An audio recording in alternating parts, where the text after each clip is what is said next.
नरेंद्र मोदी की सरकार अगर नहीं आई तो भारत विश्व पटल और पीछे रह जाएगा। नरेंद्र मोदी के शासनकाल में रामलला भव्य मंदिर में आ गए। उक्त बातें उप मुख्यमंत्री सम्राट चौधरी ने बड़हरिया के महमूदपुर मैदान में चुनावी सभा के दौरान कहा। उन्होंने जय श्री राम के नारों और भारत माता की जय से सभा का संबोधन शुरू किया। सम्राट चौधरी ने कहा कि मोहम्मद गजनी ने 17 बार भारत को लूटा, मुगल आए भारत को लूटे। 2014 में भारत 12वें स्थान पर था, अब भारत 5वें स्थान पर है। भारत सबसे तेज विकास करने वाला देश है। नरेंद्र मोदी ने संकल्प लिया है कि भारत शेर की तरह दहाड़ने वाला बनाया जाएगा। उन्होंने मोदी के कामों का जिक्र किया। उन्होंने कहा कि मोदी अब सोलर योजना शुरू करके बिजली मुक्त किया जाएगा। मोदी के शासनकाल में बिहार में 55 लाख और देश में करीब 3 करोड़ लोगों को मकान मिला। भगवान के भव्य मंदिर का जिक्र किया। उन्होंने कहा कि अब की बार अगर मोदी सरकार बन जाएगा तो बिहार के सीतामढ़ी में माता सीता माता का मंदिर बनाया जाएगा। इंडी गठबंधन में कौन प्रधानमंत्री बनेगा किसी को पता नहीं है। उन्होंने यूक्रेन रूस युद्ध का जिक्र किया। मोदी के कहने पर युद्ध रोकने का जिक्र किया। उन्होंने मोदी द्वारा दिए गए आरक्षण का जिक्र किया।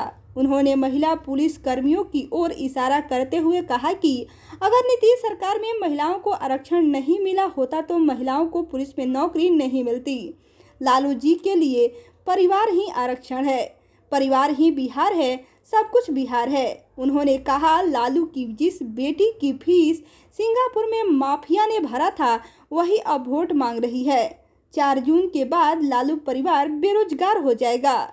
मंगल पांडे ने कहा कि यह चुनाव ईमानदार प्रधानमंत्री, ईमानदार नेता, मजबूत नेता, पूरी दुनिया में मजबूत नेता की पहचान है।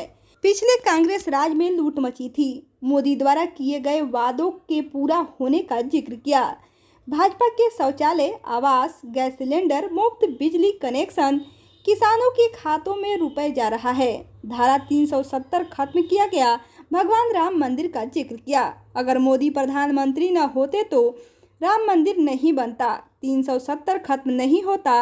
उन्होंने कहा कि विरोधी जीतेंगे तो राम मंदिर में ताला लग जाएगा।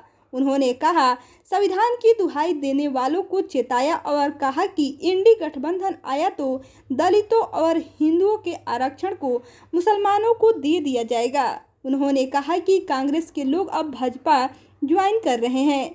कांग्रेस विधायक विजय शंकर दुबे के पुत्र सत्यम दुबे के भाजपा में शामिल होने का जिक्र किया। सिवान में नकली भागवा से बचने की अपील की।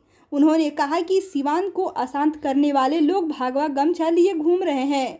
विजय लक्ष्मी ने भी सभा को संबोधित किया और जनता से आशीर्वाद मांगा। लेसी सिंह ने भी सभा को संबोधित किया। बीते राजद सरकार में हुई हत्याओं के जिक्र किया। साथ ही महिलाओं के लिए मोदी सरकार द्वारा किए गए कार्य का जिक्र किया। साथ ही नीतीश कुमार द्वारा किए गए कार्यों का जिक्र किया।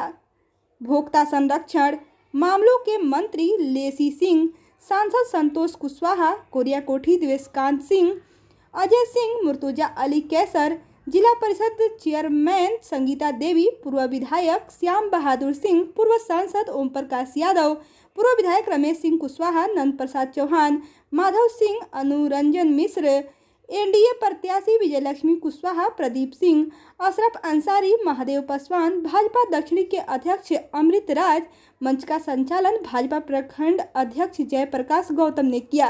कार्यक्रम की अध्यक्षता माधव सिंह पटेल ने किया। विपक्ष के लोग इनहेरिटेंस टैक्स के नाम पर, विरासत पे टैक्स के नाम पर जिस तरीके से योजनाबद्ध तरीके से किसानों की, मजदूरों की, महिलाओं की संपत्ति का 55% हिस्सा लूटने की सोच रख रही है, ये सोच बहुत खतरनाक है। ऐसे में और इन लोगों की ये सोच ये लोग ज़रूर रखेंगे। क्यों? क्योंकि ये लोग पहले भी नौकरी के बदले ज़मीन अपने नाम पर लिखवाने का काम करते रहे। ऐसे में बिहार की जनता पूरी तरीके से जागरूक है।